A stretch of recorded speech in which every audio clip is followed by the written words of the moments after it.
Hello, everybody, and welcome back to our self-care pursuit. But this way, we're exploring the experiencing of self-care.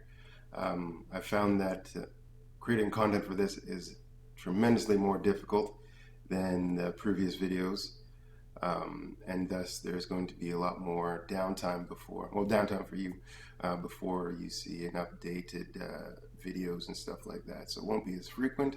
However, the kind of information will be highly condensed. So in the small pieces of information that you'll be getting, there'll be a lot of information. This generally means you'll have to take a little bit more time to think about it, replay it a few times throughout the week, try to apply it to your lifestyle or your way of thinking, and then revisit it one more time. And in that way, getting more of a kind of full experience of the information that's being shared with you.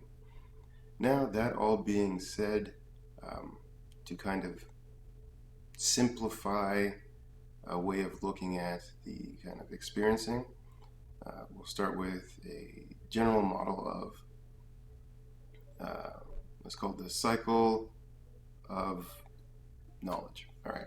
So we always start out with the childlike experience of something, which is generally um, in ignorance. So it'll be simplicity and ignorance. You don't know all the other things that are out there, but you enjoy the things that you have and not kind of open to the pressures that are existing in those things. So we kind of equate this to childlikeness, the first view of the world. Then we move into the kind of adult version. This is the experiencing with knowledge. So a lot of things here are going to be mind-based, how we think about stuff and the intellectualization of that stuff, and therefore leading to a lot of complexity in how we're seeing or navigating things. This then gives way, hopefully, if the process continues, it will give way to simplicity again, but this time in the style of wisdom. So knowing and having the experiences you have, but making life simple again. So this means a deeper penetration of knowledge in a way that we see kind of the essence of a situation. Now, that is kind of the continuous cycle of, we could even call it growth, actually, probably a little bit better that way. We must find something for the first time. In this way, we interact with it like it's play, it's exciting, it's new, and that draws us to that thing. As soon as we get invested in it, then it shows its complexities. We start navigating this thing in a more kind of precise way, generally trying to pick it apart, put it into its separate pieces, and then gain more knowledge that way. In time, if we penetrate this even deeper, we realize that all those separate things mean nothing if they're not combined all together. And then we kind of ease into another simplicity, and that is with the wisdom. And we have to culminate the experience of that cycle to be able to gain the wisdom in the situation.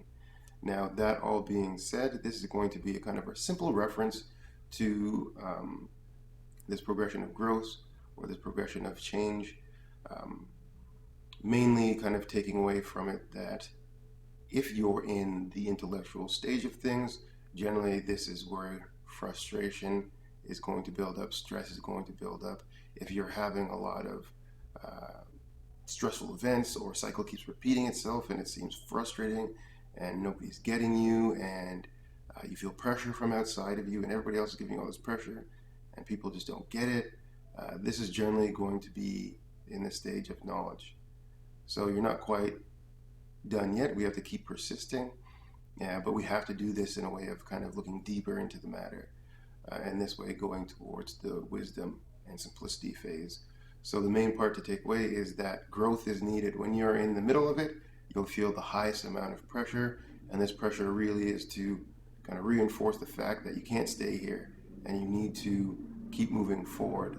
Sometimes people will find a comfortable spot where they can deal with the pressure and still feel like they're going ahead. This temporarily feels great, but is always at the sacrifice of experiences oneself and being fulfilled truly. In that way, again, there will be kind of an emptiness feeling. This is a style of pressure to push you towards the wisdom and growing and understanding things. If there are situations that you can't solve and are trying to solve, this generally also denotes the fact that you got it, still in the knowledge phase of still gaining information and experience before we can get to the wisdom. But again, we have to keep persisting in that way to kind of pass through that to get to the simplicity. I'd say the majority of people are in the knowledge phase and not necessarily, or may never even get to the wisdom phase. But in the self-care way, we are trying to enlighten the whole process and make it easier for people to know that it's okay not to know, but we have to keep moving and keep looking and keep searching for that thing that is truly important to us. That is going to be all for this video. Hopefully that gives you kind of a quick snippet of what the kind of condensed version of what this self-care experiencing is going to be like. That is our general model, and we will have a more complex one, but that is for a later video. Thank you very much, and have a great day.